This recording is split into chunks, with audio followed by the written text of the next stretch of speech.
Welcome to American Medieval, a podcast about the fact that if the United States has never been truly modern, it's probably because we've always been a little bit medieval. I'm your host, Professor Matthew Gabriele, and I've been researching, teaching, and talking about the Middle Ages, well, to anyone who will listen at least, for more than 3 decades. Each week on the show, we'll be joined by an expert scholar who will share their fascination with, and sometimes their revulsion by, both the medieval world itself as well as the ways the historical period has been remembered and used right here in the USA. Welcome back to American Medieval. I am Professor Matthew Gabriele, and I am delighted to be joined by Dr. Ellen Arnold. Dr. Arnold is a senior lecturer at Ohio State. She is a historian of the environment and is particularly interested in how pre-modern people understood the world around her. Thank you so much for joining us today. Thank you so much for having me, Matthew. This can be fun. It will be fun. That's a promise that I like to make to listeners. And I don't honestly know if I've let them down yet, but we're going to find out. So, I mean, I'm sure I'll get lots of comments if that ever happens. It's not going to happen today. I know that for Not at all. 100%. Not at all. Absolutely. So anyway, the way that I like to start this podcast is with a silly question, and it involves time machines. Because I think, and I think I'm right about this, is that anybody who studies the past, historians or whatever other discipline, like we all have kind of complicated feelings about time machines generally.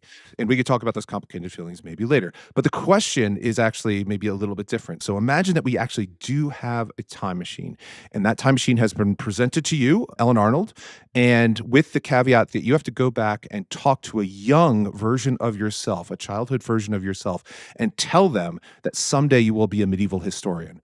How does young Ellen Arnold react to that news? I suppose if I went back to the right time when I was living in Germany Uh-huh. as a kid, when my dad was in the army and spending weekends exploring castles and climbing all over ruins we probably shouldn't have been climbing all over and playing knights with my brothers, I would have been thrilled. Okay. If I Okay. went back to high school Ellen, who wanted to do nothing more than be the next Carl Sagan, Oh, okay. I would be confused. Fantastic. All right.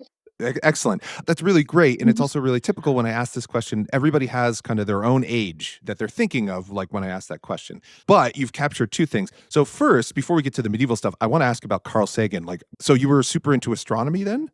Or did you want to be like a TV presenter? Oh no, I wanted to be a scientist. A scientist. I Okay. wanted to be a scientist, and I loved, in retrospect, I loved the way that he turned science into narrative Oh, okay. and the way that he and other science communicators who I respected told stories about nature. Mhm. And so that's really what I now realize I was drawn to. Yeah.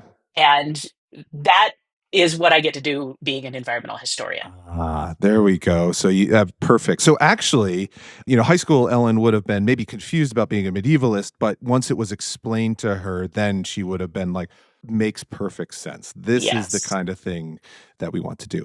It's funny you mentioned Carl Sagan, though, because my wife and I were talking relatively recently about kind of experiences with distance learning, which is a weird conversation, but, we both work in universities, so it's things that come up. But she was telling me that in college, she took a distance learning, and this is dating us, we're older. She took a distance learning course with Carl Sagan in the sense that they mailed her materials like in the mail, and then she watched a video cassette of Carl Sagan's Cosmos and then had to write essays and then like kind of mail them back, and that's what it was. But it was also like, yeah, it was incredibly compelling, and she was talking about that specifically about how well these complicated issues, these complicated kind of concepts were just kind of like presented in, kind of a layman's terms for, in her case, like a 19-year-old person, right? And I got to read Cosmos in a humanities class in 8th grade. Oh, And okay. it really just shaped my fascination with science.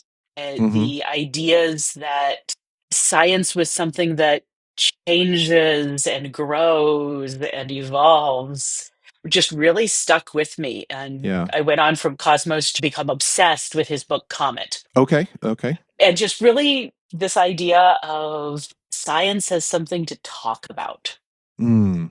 then I guess filtered back into The way that I think of environmental history as a way of talking about stories and looking at the ways that people tell stories to make sense of the world in the same ways that Sagan and Druyan Yeah. and all of the other great science communicators, including Jane Goodall, right? Hmm. They can make meaning out of science that resonates in a storytelling way. Yeah, and I think that's, kind of history at its best is part of that process too. Like any kind, right? Is just like thinking about how people in the past were trying to make sense of their world. I mean, that's a really kind of coherent and concise explanation of kind of what that is. Now, environmental history, of course, is thinking about kind of the natural world and the impact that that has kind of on pre-modern, well, in our case, right, pre-modern populations.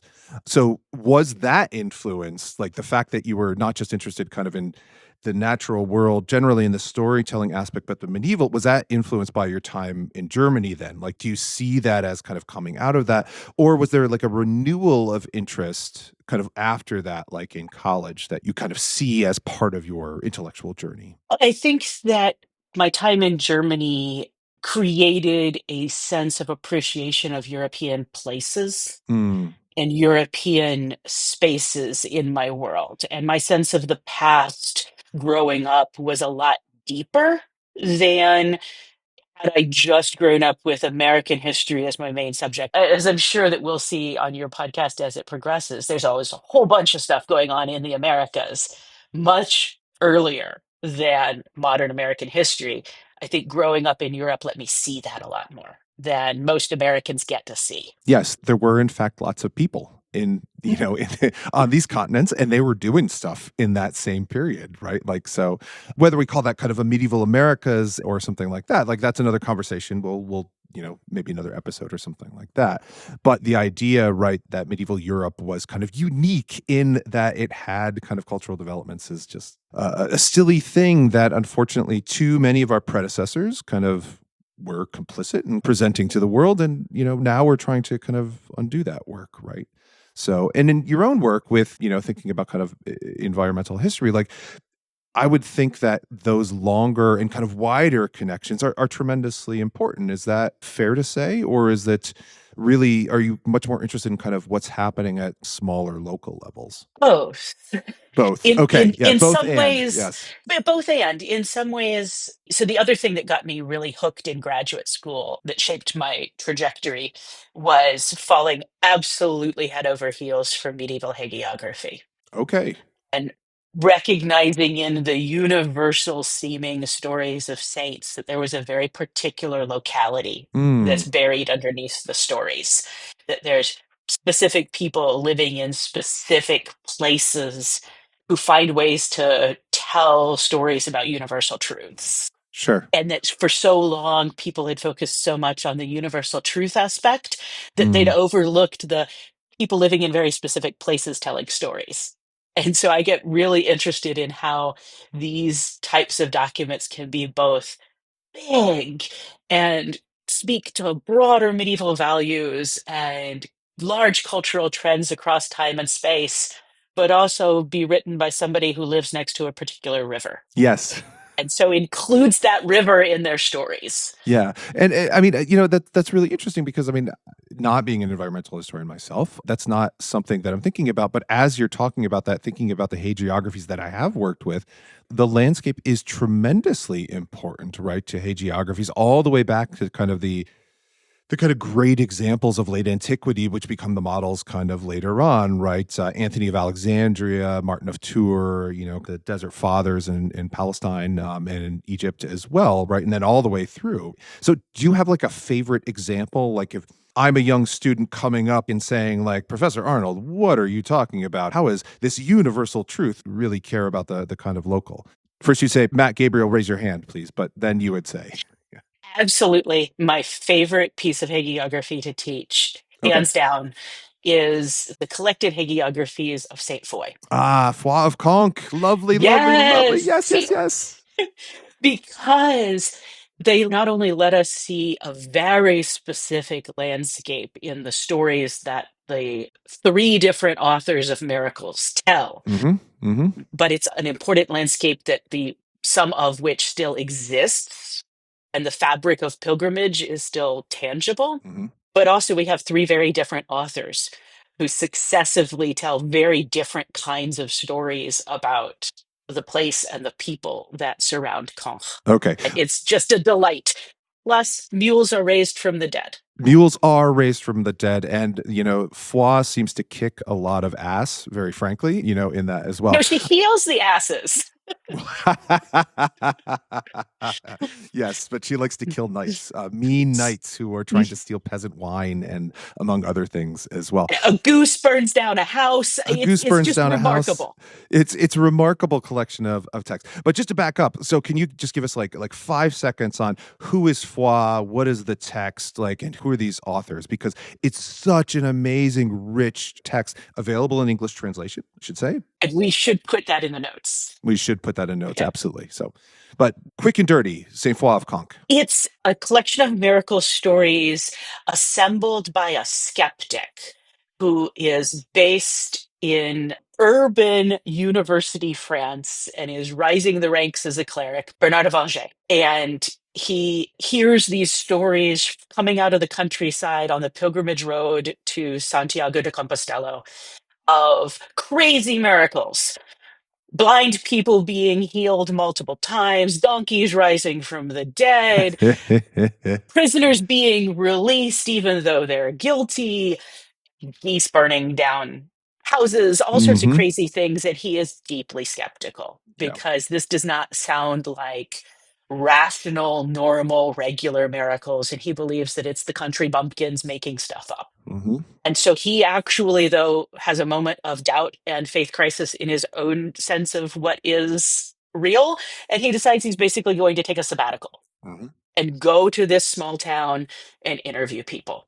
And he winds up becoming converted. Yeah. He winds up falling headfirst into the cult of Foy, believing the people who talk to him, believing in the power of this young martyr who was one of the Roman martyrs from early on in Christian history, who winds up with her relics in Caen.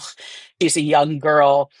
The Latin for her name just simply is Saint Faith. And so Hmm. there's a lot of reasons that even today people are Yeah. skeptical of the story of this saint.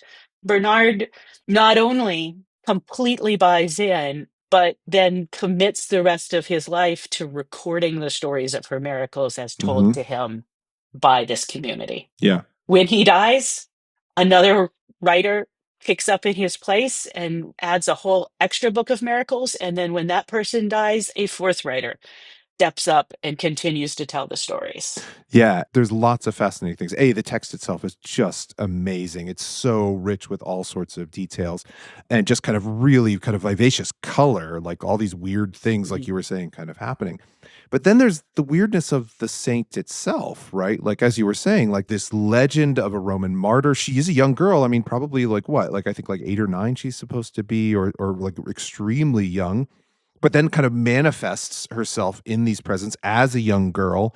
And there's an amazing bit too, I always remember, in which Bernard actually talks about his doubts, which is a really lovely kind of 11th century bit in which I seem to remember there's one part, I don't think it's about Foix specifically, but like he and his friends are on that sabbatical and they see one of these reliquaries that are similar to Foix and they're like, oh, look at these rubes.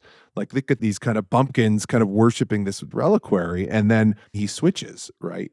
And then beyond that, as you were saying, right, like the landscape plays an incredibly important part because Foix is important in this specific territory, in this specific land, like the lands of the monastery itself. And so that becomes almost, a character in the story that the miracles are telling. Yeah, it's delightful. Anyone who hasn't read it should read it. Yes. So, and we'll make sure that you can, if you want, read it as well.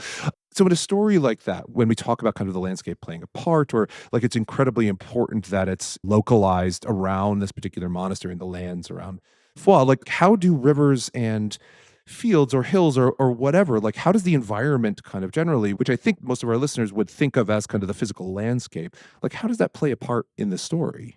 I can start with Foy and then sort of move to a bit more broader understanding of that question. Yeah, of course. A great example with Foy is the fact that she is operating within a landscape that not only has very treacherous routes in and out, Mm, but also is a little more agriculturally marginal. okay. And so we see stories not only of struggling local farmers, peasants, merchants, livestock owners trying to earn a living in the face of increasing taxation and upper class aggression. Hmm. And so there's a lot of, as you pointed out, dead nobles, but Yeah. mostly dead nobles who abuse agricultural workers. Yes. Yes. And so we see that this kind of perilous, mountainous landscape that we have people who are maybe hanging on a bit by a thread. And when nobles make that even harder, the saint steps in to punish Yeah. and to save their livelihoods, to save their donkeys, Yeah. to save their harvest, to protect them from weather catastrophes. And so is that why animals play like such an important part because they are so important to the agricultural workers? Yes. Is that kind of what's going on? Yes. Losing a mule or a donkey or a workhorse instead of like a royal falcon or a palfrey is the equivalent of someone stressed today in America having their car break. Mm, And suddenly the way that you've cobbled together a way to keep your family cohesive and fed and comfortable, suddenly there's this giant unexpected obstacle in your way of doing your work, traveling, connecting. And so loss of animals to hardworking medieval peasants and work yeah. and laborers was devastating. This is why around the same time in northern France, the Peace of God movement, Hmm. which becomes a giant phenomenon of people trying to band together to support universal Christian values, begins with three very simple rules. Yes.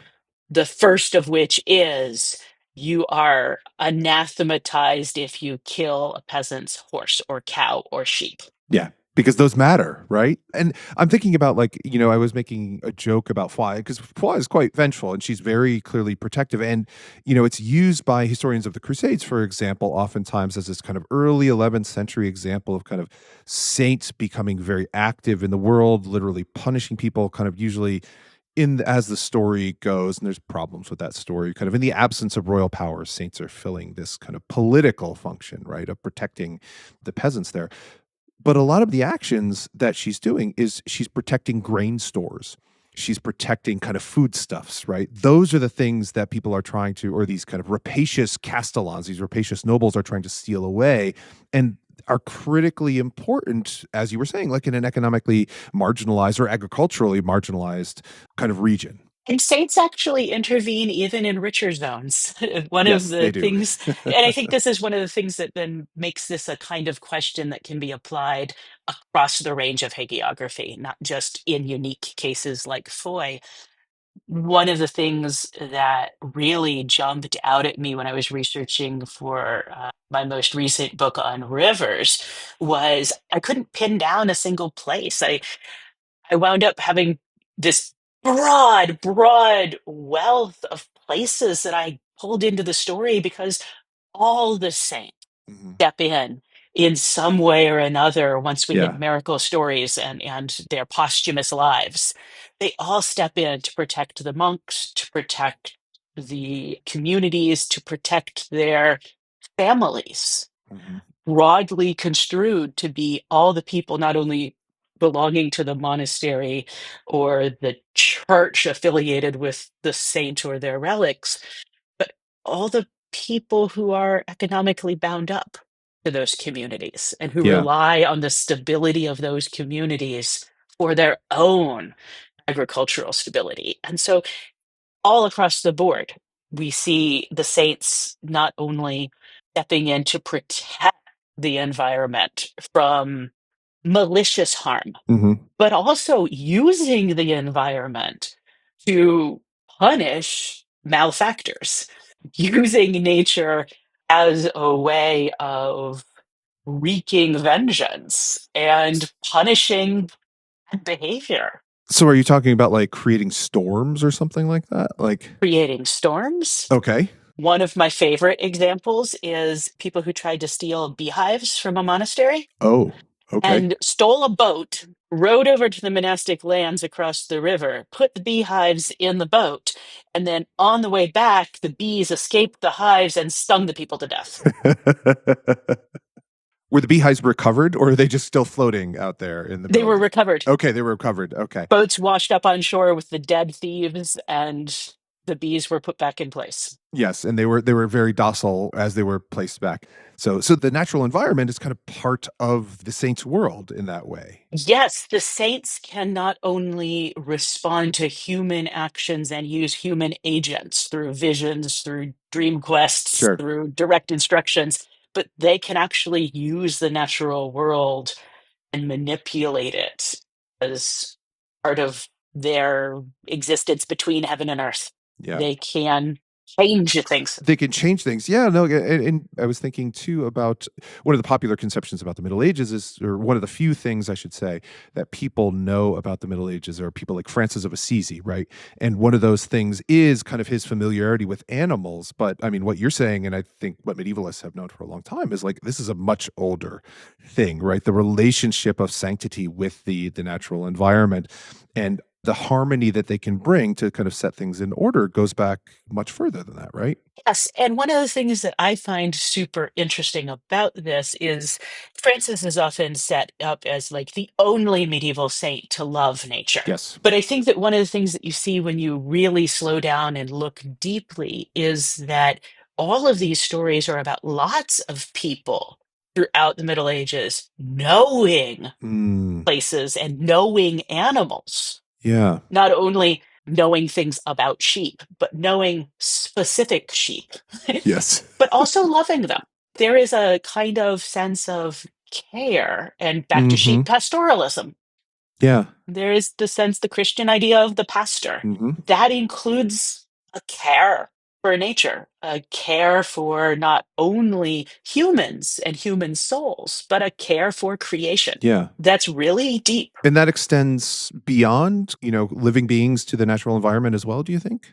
Like, is there a concern, or maybe another way to ask that question, right, is that is there a concern about respecting the sanctity of God's creation as a whole, or is it just a relationship that's built on kind of mutual need when you're dealing with, in some cases, kind of livestock in an agricultural setting? That's a lot Is trickier. that a wrong question? It's not a wrong question. Okay. It's All a right. Fair question enough. that I don't feel fully equipped to answer because, in many ways, the documents and ideas and people and stories I work with are about particularity. Mm, And the broad themes they talk about are about human souls. okay. And so, to answer that question, we would probably need to get into much more patristics type scholarship of the university Sure. cultures of the 12th century.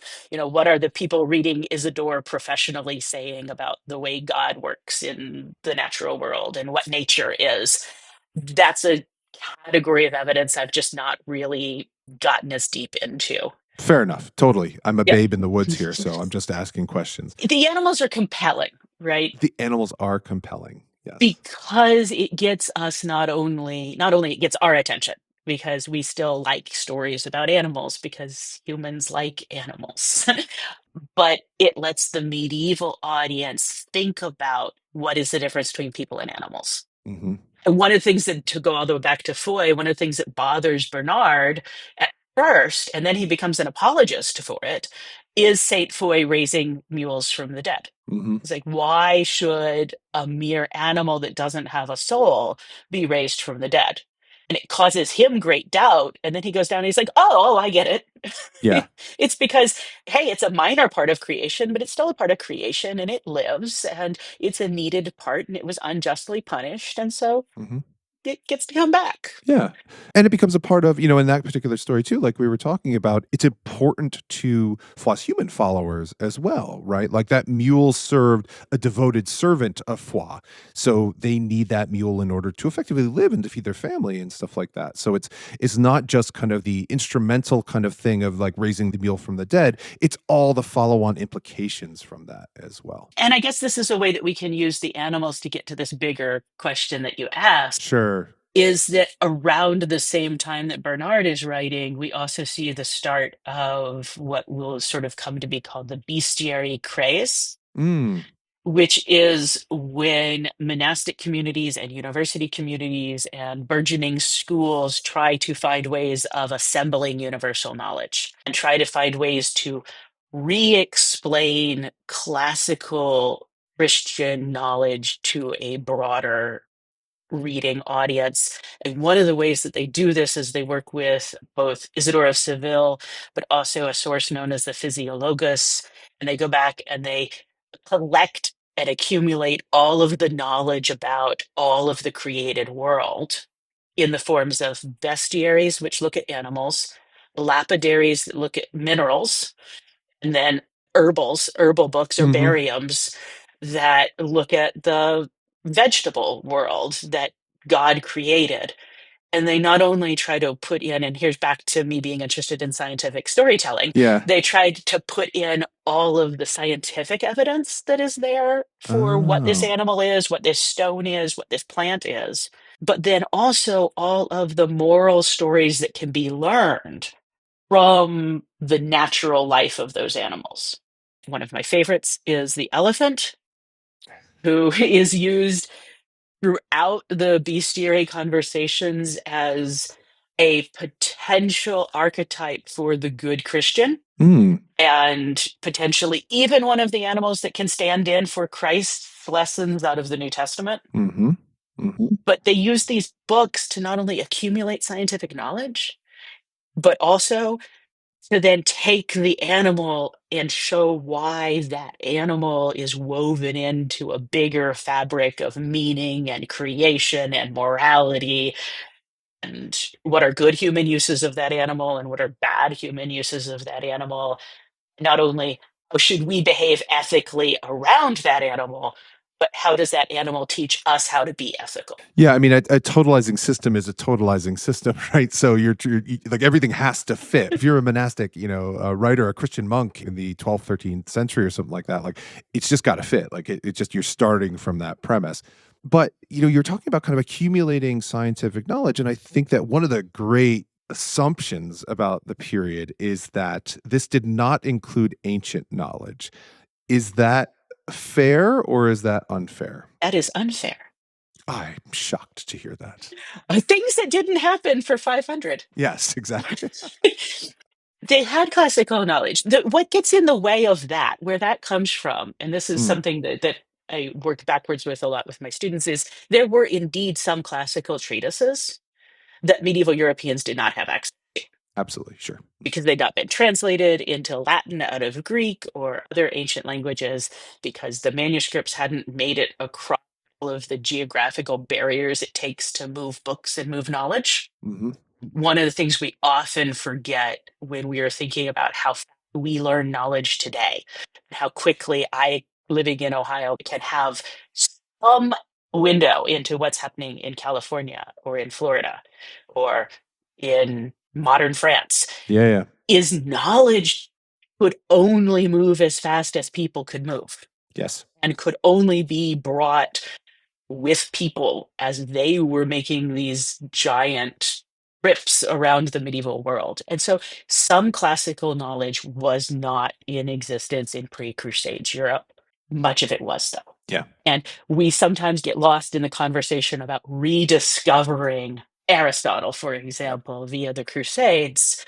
And certain works of Aristotle were, in fact, not known until more Europeans learned Arabic and were able to translate Arabic works back into Greek and Yeah. the linguistic pluralization of Europe because of the Crusades made a bunch of texts accessible in a new way. Yeah. But a lot of the ancient knowledge did get conveyed not only directly but also indirectly through earlier medieval translations and adaptations and rewrites. Yeah, and different kind of manuscripts that sometimes still survive, right? In which they have small snippets or small portions of classical treatises or commentaries on those treatises or something like that. But yeah, we place a lot of emphasis sometimes in our teaching. And I mean, I certainly have been guilty of this in the past as well when I'm trying to explain like this basic concept is about this efflorescence of learning in the 12th and 13th century. As you said, like Iberia is this mixing place in this moment of great translation between things.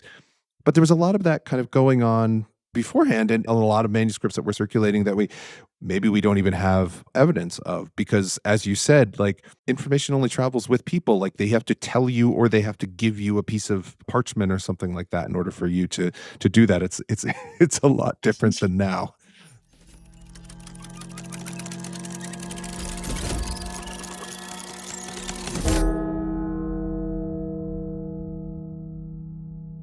Other history podcast alert.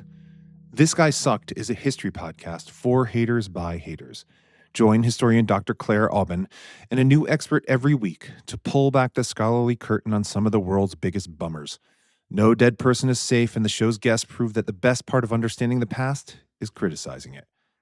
My favorite episode so far was the one I was on, of course, where I yelled about Charlemagne, and sorry, I got a bit sweary there. But then my second favorite episode is every other one.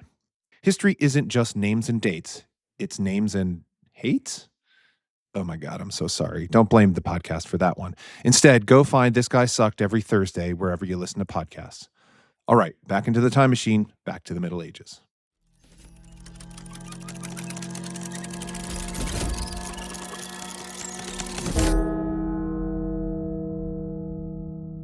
So, how did classical learning about the natural world kind of move in these periods? You know, the other thing too, like we've been talking about monks, for example, we talked a lot about hagiography, you know, we've been talking about monasteries, but like this is not a story of, you know, and your scholarship has shown like this isn't just a story about kind of elite learned culture necessarily. Like this is about kind of people, like broadly conceived, like encountering the world, right? Yeah, that's kind of the shift I would want to make in this conversation, not only because I'm not a scholar of reception, which is how Mm-hmm. we trace which scholars had access to which books and Yeah, yeah. who read what treatises.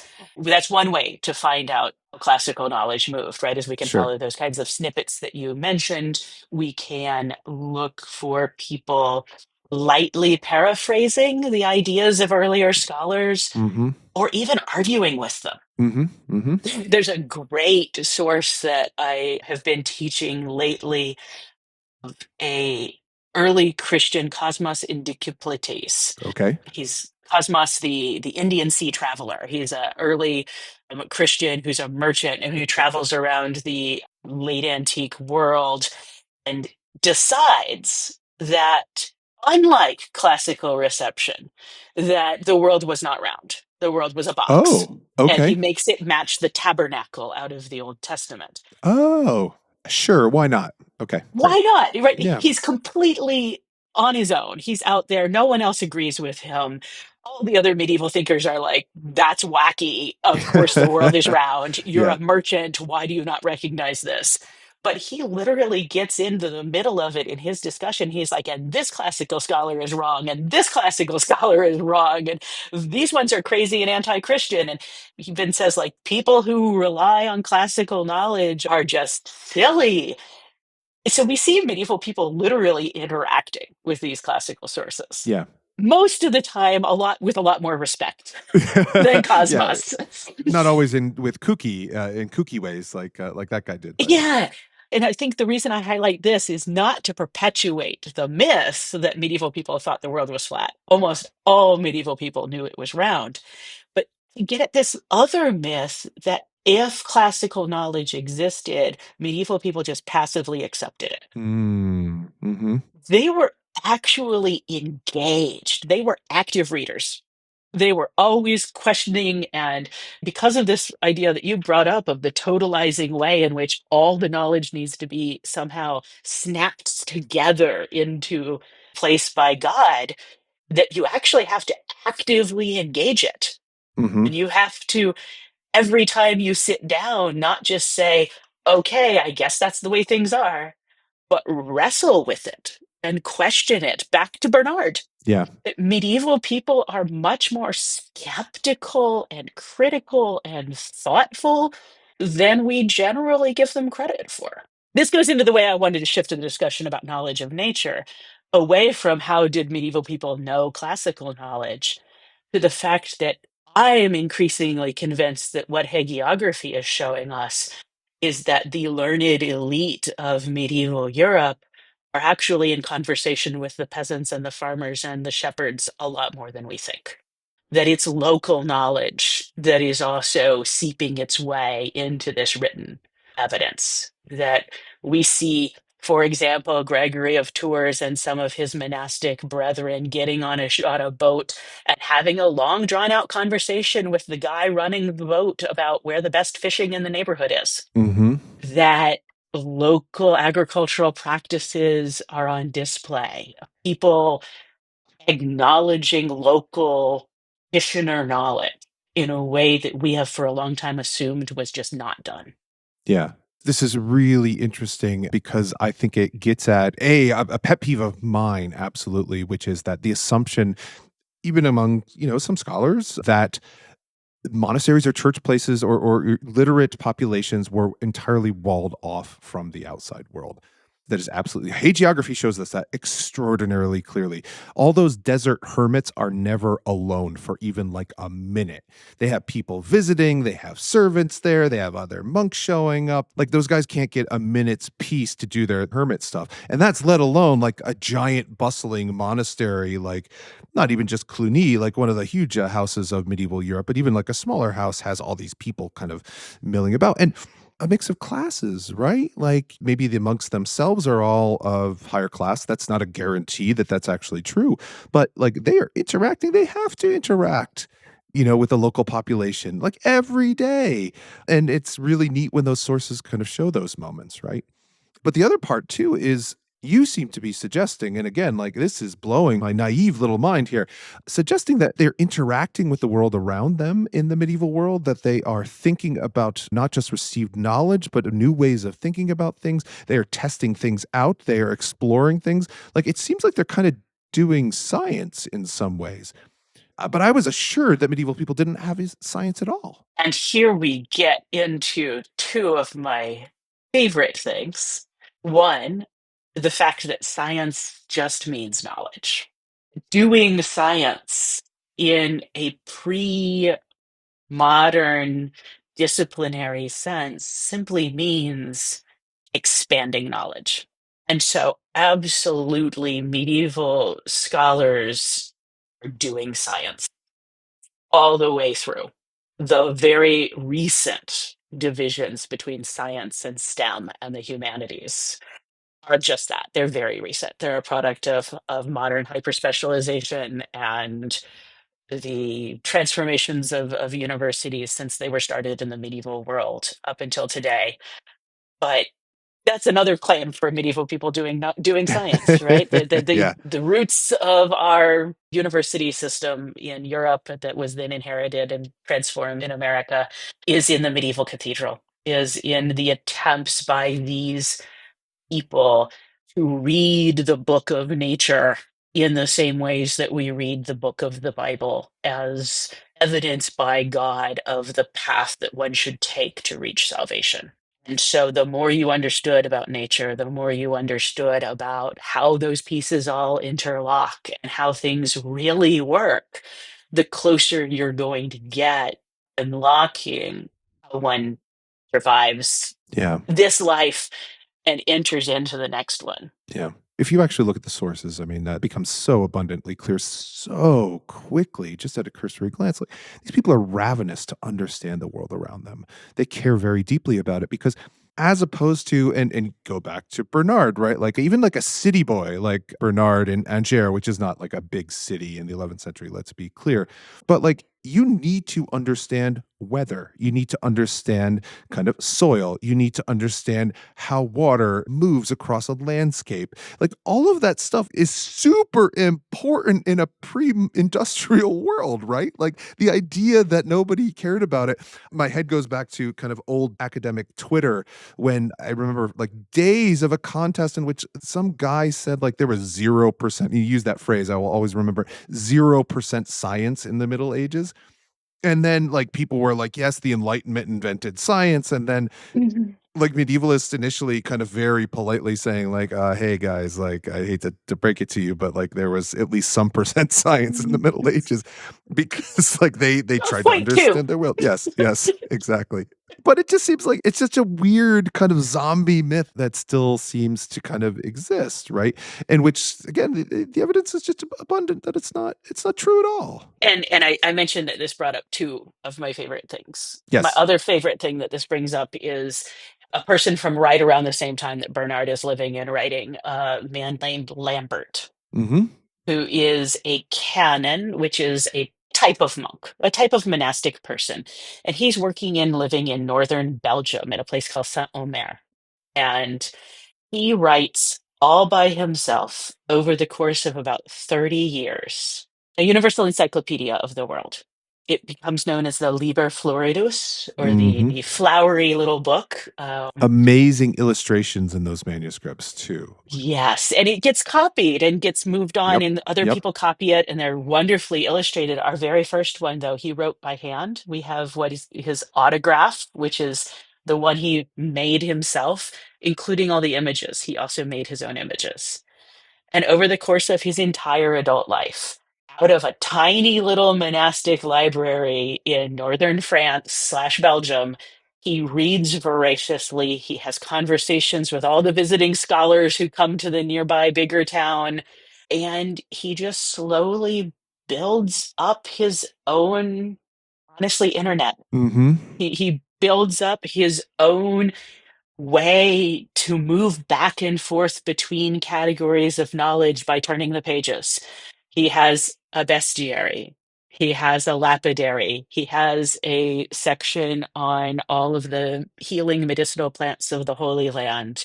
He has a history of the world. He has Easter tables. He has a calendar. And here's where we're back to local knowledge, Yep. a universal calendar like a farmer's almanac that then says, okay, if it snows on the first Monday after the calends of April, then, for example, I'm making this up off the top of Yeah. my head right now, then the grape harvest will be good. Yeah. Yeah. This very in tuned sense of how all the different components of weather and climate and time Mhm. and harvest all intersect. He's a bookish monk. He doesn't plant, he doesn't farm, No. but he's accumulating all of this knowledge and giving it all kind of equal space. Yeah. He reads classical people, he reads medieval hagiography, he reads his basically contemporary newspapers. He's up to date on Belgium and Flanders in the Crusades. He reads ancient geographers. He even has a table where he puts in a fortune telling dice game so that you can literally roll the dice and answer Yeah. like magic 8 ball questions. Long nights at the monastery, apparently. Yeah. So Yes, yeah. yes. He wants all the things that he can possibly know Yeah. all in one place. Mhm. If that's not someone who cares about learning and science and nature and where people fit in nature, then I don't know what else could show that. Yeah, it's interesting too. I mean, the argument comes from, right, like an enlightenment myth about kind of oh that dark ages kind of thing and blah blah blah, etc. All superstition all the time. There's some books you can read about that. One called The Bright Ages, for example, just off the top of my Yes. head to confront that myth. But anyway, but it also it's more about the idea that the medievals weren't interested in their world, that they weren't kind of thinking in these particular ways. It just seems much more a product of our own modern world and our own kind of modern kind of preoccupations. Like we need it to be different than ourselves in some way to like draw boundaries about like, well, they were doing all those things, but that's not science because of this arbitrary thing that I'm kind of saying because that's what science is to me. It's not honest to the past, right? It's just not honest about what the past is. It's also not honest about today. Yes. Fair. I'm sitting here in my office, and behind me is a stuffed dragon. Hmm. And in so many ways, dragons sort of stand in, and there's a great drawing of a dragon in Lambert's Liber Floridus. But dragons kind of stand in for all of this. Medieval people didn't know real things about the world. Yes. They believed fake things. Yes. Yes. They Yes. didn't, Yes. they were non-critical. They thought the inheritance of the classical world, they thought there were monstrous races all around the world with like 1 foot or only 8 apples. Medieval people were credulous. They Yeah. didn't believe real things and they believed in fake things. Hmm. And we go back to the elephant. One of the things that bestiary said about the elephant was that the elephant's mortal enemy was the dragon, and that dragons would try to eat baby elephants when they were born. And so elephants develop these mating rituals and have babies in rivers and moving water so that dragons can't eat the babies. Some people look at the dragon then and say, oh, this is all the things medieval people didn't know. This is medieval people being credulous and Hmm. telling stories that aren't real and not knowing nature. We have Bigfoot. We have cryptozoology. We have it's Halloween. Shout out to since I'm in Appalachia, it's Halloween that we're Yep. recording this, and shout out to Appalachia, Mothman, big in Appalachia. Hmm. No one says that people who enjoy telling stories about Mothman and Bigfoot don't actually also know about reality. Yes. People tell stories about nature in ways that are spooky and exciting and marvelous and maybe. And I think that so many times when we're asking that question of did medieval people know science, we're expecting them to be more completely rational than we are. Yeah. We don't give them space to know real things and also imagine other things that might exist and might potentially be real. Yeah. And that makes the world richer when we have space for mystery. So I think Halloween's a great day to have this Yeah. conversation because Halloween shows us like we want to play. Yeah. We want to imagine an alien spaceship abducting a cow. Like, Sure. we have fun with things like that. It Yeah. doesn't mean that we are fundamentally non-scientific or don't believe in reality. Yeah, and I love the way that you frame that too about the leave space for mystery, or the word that came to my mind is wonder. Because it's not necessarily that when they were telling these stories, or when they were writing these stories down, because that's how we have them, right? Like they're often produced in text and then reproduced, and then they make their way to us. Is that they were trying to figure things out, and it wasn't that they were necessarily saying this is the way it is, but they could revisit that story. They could re-understand things differently. Like the elephant's such a great example too from my own work when David and I were writing Oathbreakers, the book on the Carolingian Civil War. Like we talked about, there's an elephant in Germany in the early ninth century, and it makes its way maybe from West Africa, we're not entirely sure, but across North Africa, certainly over the Mediterranean, up through Italy, over the Alps, and then it makes its way to Germany, and it lives there for about 8 years, and then it dies because elephants should not be in northern Germany in the ninth century. They're just not suited for that climate. But like people saw an elephant like in Germany. And then even beyond that, like we are leaving out the vast majority of the medieval world, which is not Europe. Right? Like there were lots of people in the Middle Ages, like we were talking about at the very beginning, like who understood what elephants were. And those people interacted and they could have these conversations. So although, some bestiaries talk about dragons eating baby elephants and stuff like that knowledge is living right alongside the fact that people saw elephants. And they perhaps even saw elephants mating, and they understood those types of things too. So we can't assume, and we shouldn't assume from our perch here in 2025, that it was all one thing and it was all kind of backwards in this way.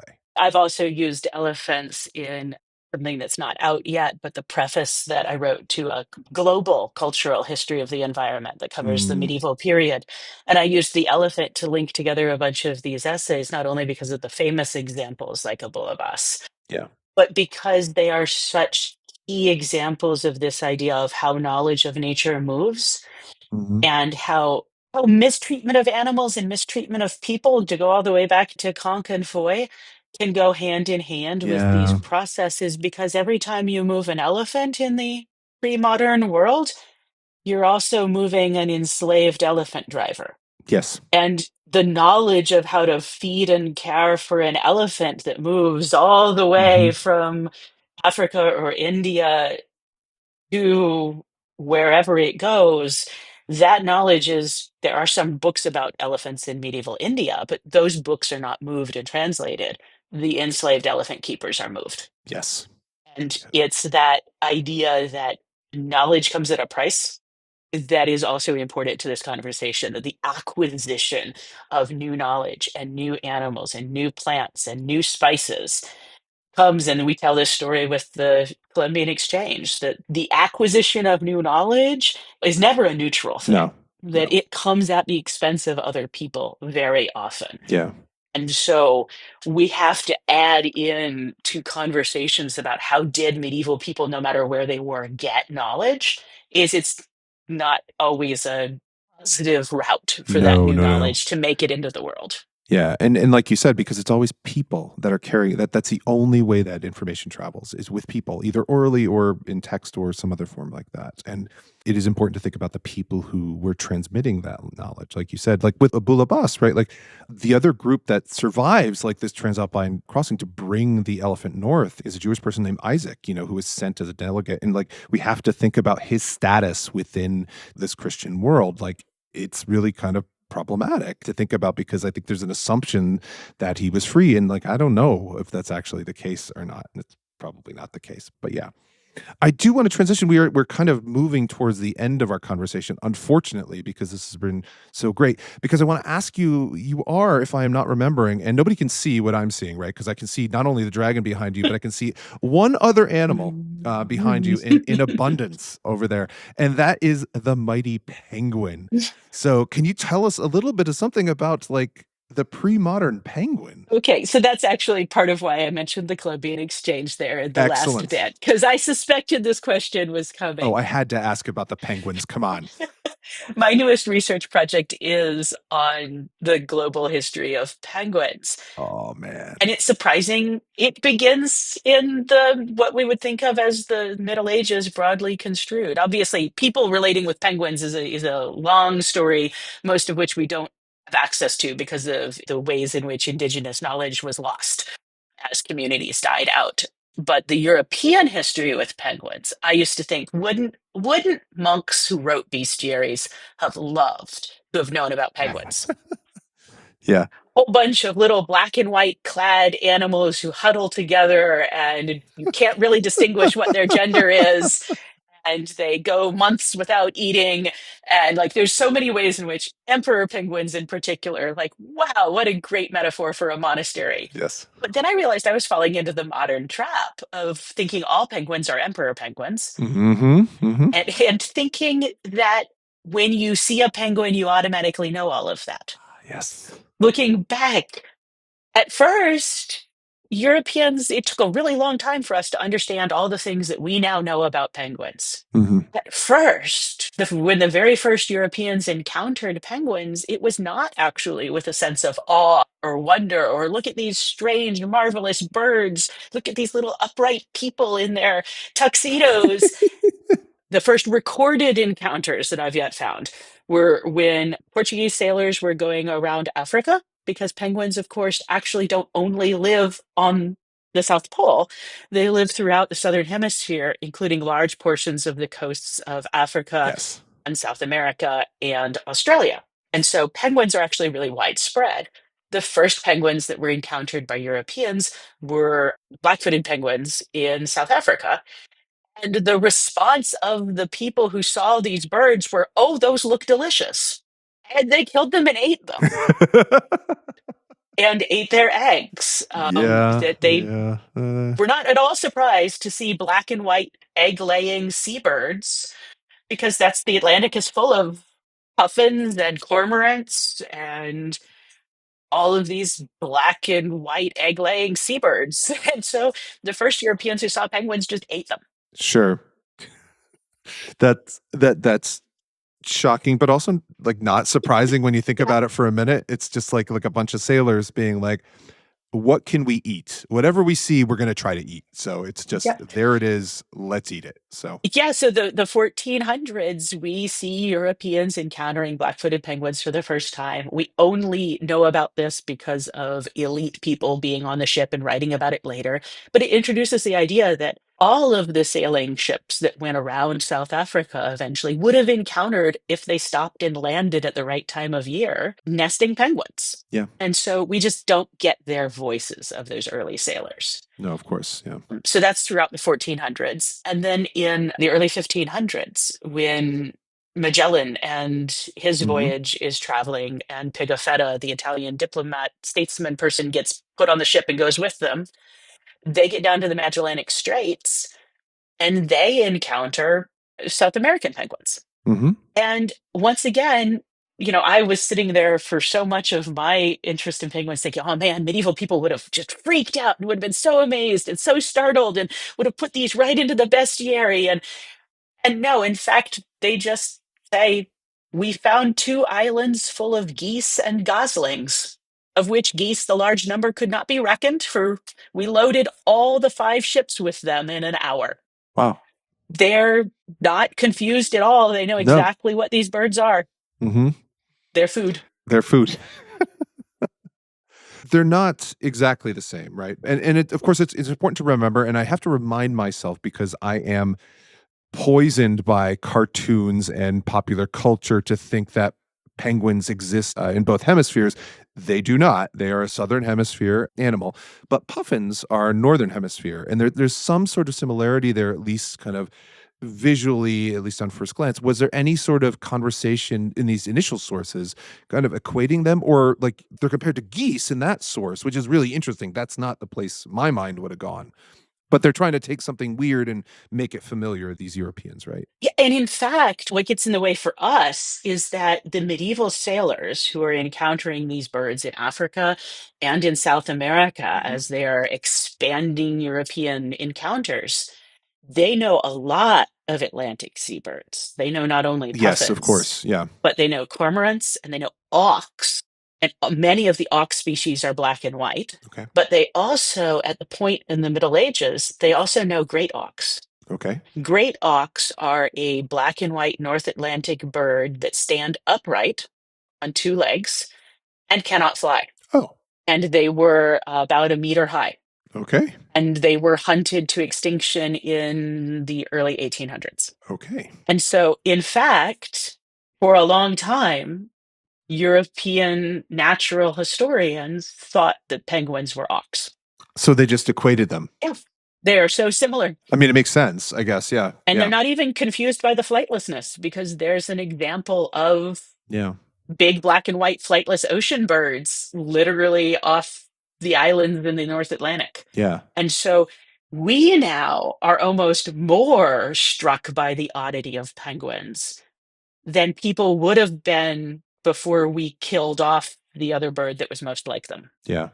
It's just like really fascinating too to think about, because what I think part of what you're saying, correct me if I'm wrong, is that we expect medieval people to be kind of filled with surprise, wonder, shock, horror, fear, something like that. But their world was richer because, at least in the natural world, in some ways, because it was filled with species that we don't see because they're gone now. Yes.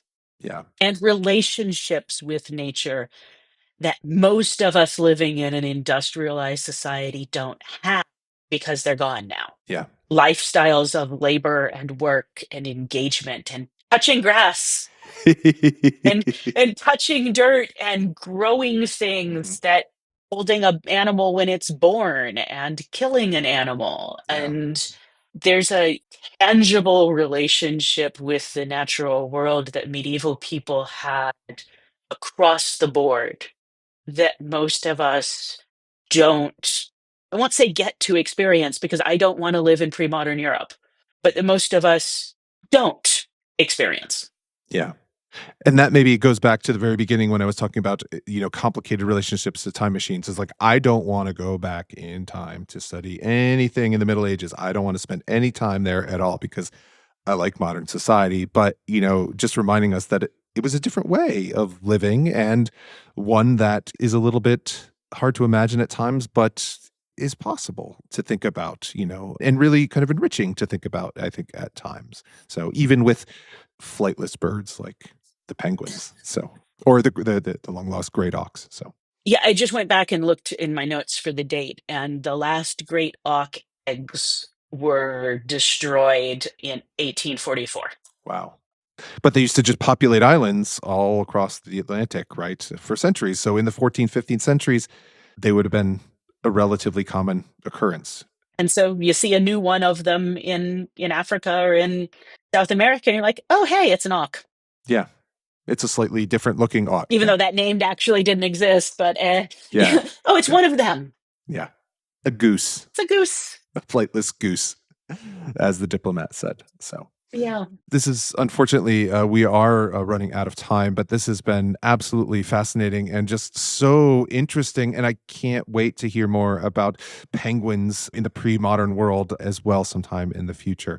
So, Ellen, if people do want to learn more about you or your work, is there any place online that they could find out more about you? I do have a website where I've put some of my research together and access to some of my books.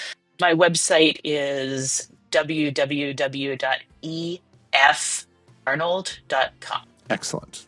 And on Bluesky, I am Medieval Penguin. Medieval Penguin, perfect. Excellent. So, well, please go and find the Medieval Penguin on Bluesky and check out Ellen's work. Thank you again so much for joining us. This has been an absolute delight. Thank you, everybody, to listening to American Medieval. And until next week, we'll see you soon. Take care. Bye. Thanks for listening to this episode of American Medieval, proud member of the Multitude Podcast Collective. I'm your host, Professor Matthew Gabriele, and this episode was edited by Julia Schifini. The theme song to American Medieval is from the song Sleeping Bags by OTE. If you'd like to support the show, get ad-free episodes, be inscribed into the Book of Life for being a kind and generous soul, and get some other neat bonus stuff, please visit us at patreon.com/AmericanMedieval. Thanks again for listening. See you all soon.